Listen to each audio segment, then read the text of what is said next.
Has hablado de Japón, bueno, de varios países, Japón y China, has dicho que mucho dinero está yendo a Japón. Me gustaría que si puedes comentar un poco por qué. Y China, que has dicho que tiene ahora un problema. Bueno, sí.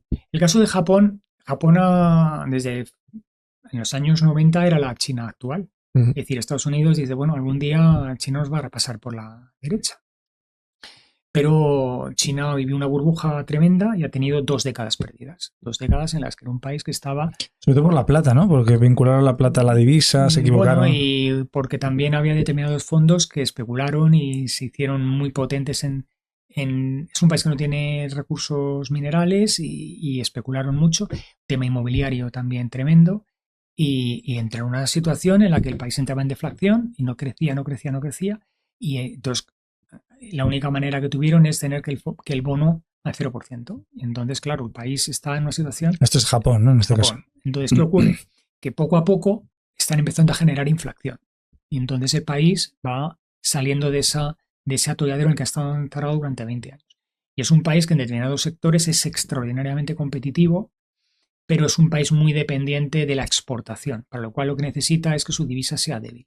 Y en esos momentos su divisa es extremadamente débil. Pero claro, tu divisa es extremadamente débil, pero tiene una enorme dependencia de las materias primas extranjeras, por ejemplo el petróleo, pues te genera un conflicto y un problema tremendo. En una Porque sociedad. tampoco puedes adquirir demasiado petróleo, ¿no? Si tienes una divisa Bueno, débil, pero si lo la necesitas, lo importación. necesitas. Lo necesitas, lo necesitas. Y entonces el problema está. Y entras en un ciclo de Entras en un imprimir, ciclo ¿no? tremendo. Entonces, hablamos también de un país en el que los consejos de administración están tomados por hombres, donde el 99% son japoneses y el 1% extranjeros, una sociedad bastante compleja, muy difícil, muy cerrada, Ujú. y es un país muy, muy especial en muchas cosas.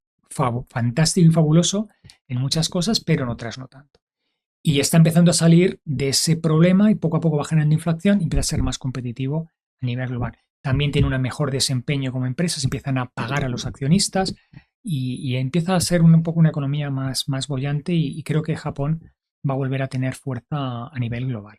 En el caso de China, No está subiendo los tipos, ¿no? exacto, está empezando a subir los tipos, el tipo marginal ya del 0, ya está en el 0,50, 0,75, poco a poco lo va subiendo para ir generando inflación, que es lo que se necesita.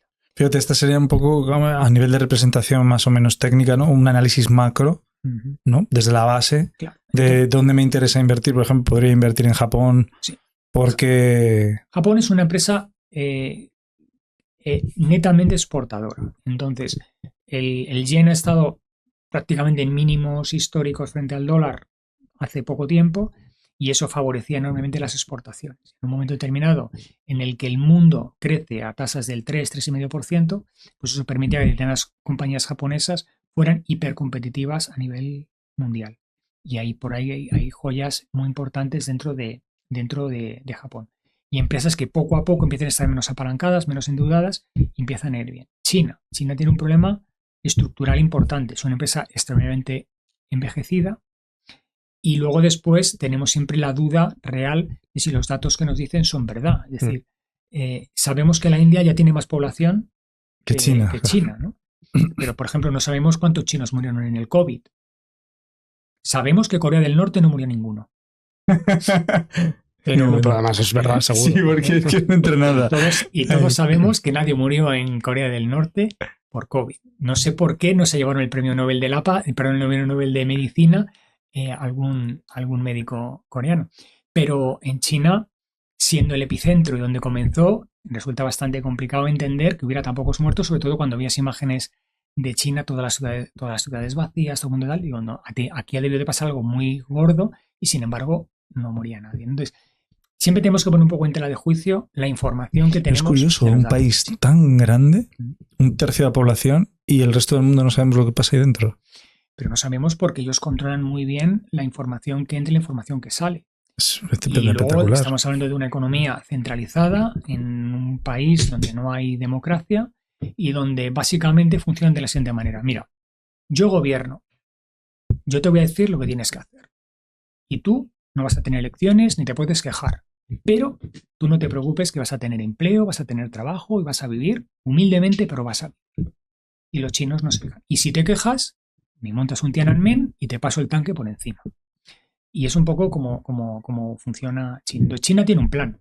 China tiene un plan y China sabe que para el 2060 pues va a ser de largo la economía más grande del mundo y económicamente, militarmente ya veremos. Donald Trump no lo quiere y quiere poner todos los impedimentos posibles. Pero es absolutamente imposible que lo consiga. Porque entre el PIB norteamericano y el PIB chino, ahora mismo el PIB chino debe ser el 65-66% del americano.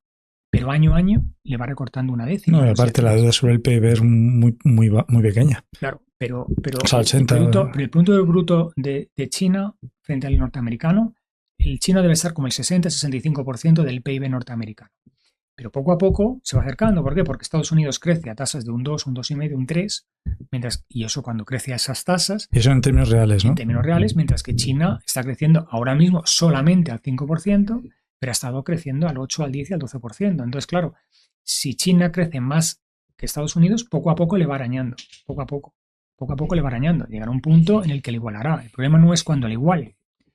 Cuando el PIB chino y el PIB americano en términos reales sea el mismo, si China crece al 5% y Estados Unidos crece al 3%, en muy poco tiempo el PIB chino va a ser un 40 o un 50% superior al americano.